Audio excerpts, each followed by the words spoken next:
आज के दिन की शुरुआत कर रहा हूँ मैं एक हैवी ब्रेकफास्ट के साथ, जिसमें कि मैं खा रहा हूँ 5 चपाती, उसके साथ 1 कटोरी दाल एंड 1 कप कॉफ़ी का। बिकॉज अब मैं सीधा जा रहा हूँ कॉलेज, और कॉलेज में जाकर मेरी पहली क्लास अटेंड करने के बाद मैं सीधा जाऊँगा वर्कआउट करने के लिए।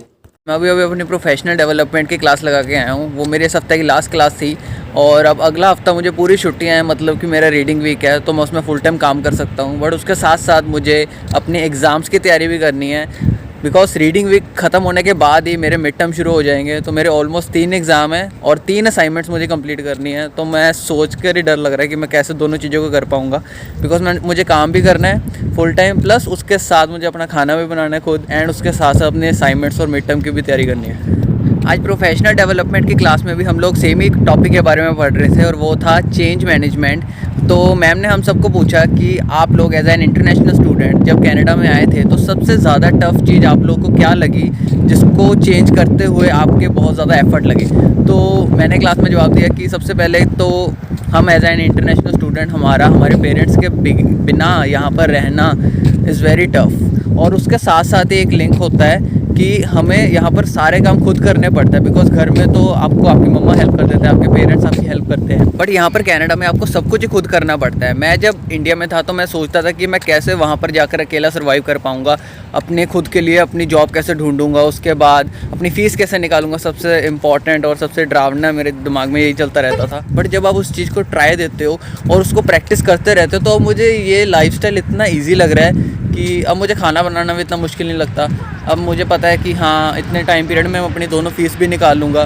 तो अब बहुत ही ज़्यादा इजी लगता है इन कंपैरिजन। अगर कोई स्टूडेंट जिसको कोई एक्सपीरियंस नहीं है इस चीज़ का, उसको काफ़ी ज़्यादा डिफ़िकल्ट लगेगी ये चीज़ें। इसी तरह से अगर आप लोग कुछ भी नया काम शुरू करना चाहते हो बट आपको डर लग रहा है, नर्वसनेस हो रही है, तो आप लोग सिंपल चीज़ उन लोग को देखना शुरू कर दो, उन लोग के बारे में सर्च करके पढ़ना शुरू कर दो, वीडियो देखना शुरू कर दो जो कि उस काम को आपसे पहले कर चुके हैं, जो कि आप करना चाहते हो। तो उससे क्या होगा, आपके अंदर एक कॉन्फिडेंस आएगा कि अगर इस इंसान ने इस काम को कर लिया है तो मैं भी इस काम को कर पाऊँगा। तो उसी कॉन्फिडेंस के दम पर जब आप उस चीज़ को ट्राई करोगे, आपको पता लगेगा कि ये चीज़ इतनी ज़्यादा ईजी थी जिसको कि मैं इतना डिफ़िकल्ट अपने दिमाग में बनाकर बैठा हुआ था। तो मेरे पास आज ज़्यादा टाइम नहीं है, बिकॉज मुझे घर जाके अपनी असाइनमेंट्स करनी शुरू करनी है, तभी मैं अगले हफ्ते full time without any tension काम कर पाऊँगा। तो आज मैं ट्रेन करने वाला हूँ अपर बॉडी। मैं सिर्फ हफ्ते में 2 बार ट्रेन कर रहा हूँ, एक दिन अपर बॉडी, एक दिन lower body, because of shortage of time, and इससे मेरे सारे मसल्स भी ट्रेन हो जाते हैं।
तो वर्कआउट करने के बाद मैंने घर पर आकर कर्ड को तड़का लगाया बिकॉज़ घर पर कुछ और था नहीं बनाने के लिए। तो मैंने मम्मा से पूछा तो उन्होंने बोला कि कर्ड को तड़का लगाया तो बहुत एक अच्छी सी सब्ज़ी बन गई। उसके साथ मैंने लिया 2 रोटी और उसके साथ एक और गिलास दूध का। सो खाना खाने के बाद अब मैं सीधा अपनी असाइनमेंट करने वाला हूँ, क्योंकि जैसे कि मेरा अगला हफ्ता पूरा रीडिंग वीक होने वाला है। मुझे पता है मुझ में इतनी एनर्जी नहीं होगी काम करने के बाद असाइनमेंट करने की, तो मैं आज के दिन को यूटिलाइज़ करने वाला हूँ। तो सबसे पहली असाइनमेंट है मेरी ह्यूमन रिसोर्स की। ये सबसे लंबी असाइनमेंट है अब तक की।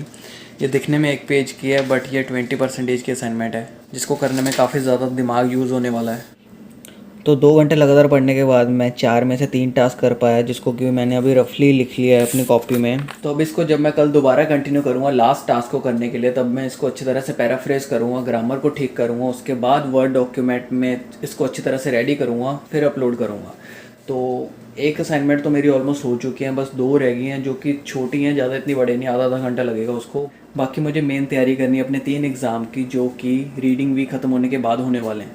सो आई थिंक आज के लिए इतनी स्टडी काफ़ी है। तो आज मैंने और मेरे दोस्तों ने प्लान किया कि हम लोग बाहर जाकर कुछ चीट मील खाएं। तो मुझे डोनट्स खाने की काफ़ी क्रेविंग हो रही है, तो हमने प्लान किया जाकर डोनट्स खाएं, बिकॉज़ काफ़ी टाइम से मैंने कोई चीट मील नहीं खाई है। मैं सिर्फ घर पर ही बनाकर हेल्दी खाना खा रहा हूँ। सो चलते हैं आज कुछ बाहर खाने।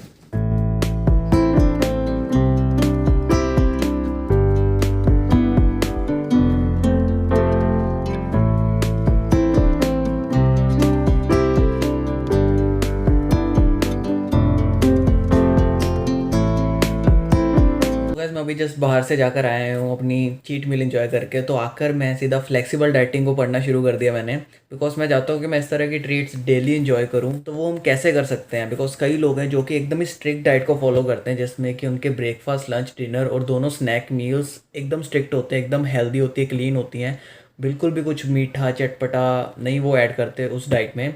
बट एक फ्लेक्सिबल डाइटिंग में क्या होता है, जिसमें कि आपकी 3 जो सी मेजर मील्स होती हैं पूरे दिन की, ब्रेकफास्ट, लंच, डिनर, उसमें वो ज़्यादा से ज़्यादा कैलोरीज कंज्यूम करने की कोशिश करते हैं हेल्दी फूड से, जैसे कि fruits, vegetables, whole foods, whole wheat foods. But जो उनसे उनके स्नैक मील्स होते हैं, जैसे कि सुबह ब्रेकफास्ट के बाद जब वो दोपहर को स्नैक करते हैं या फिर शाम को स्नैक मील कंज्यूम करते हैं, तो वो उन मील्स में ऐड कर लेते हैं, जैसे कि डोनट ऐड कर लिया, कुकी ऐड कर ली, जिससे कि उनकी जो सी मीठा खाने की क्रेविंग होती है वो भी सेटिस्फाई हो जाती है और उनके फिटनेस गोल्स भी नहीं इतने ज़्यादा अफेक्ट हो पाते। वो काफ़ी समय तक इस तरह की डाइट को फॉलो कर पाते हैं और अपने गोल्स को अचीव कर सकते हैं।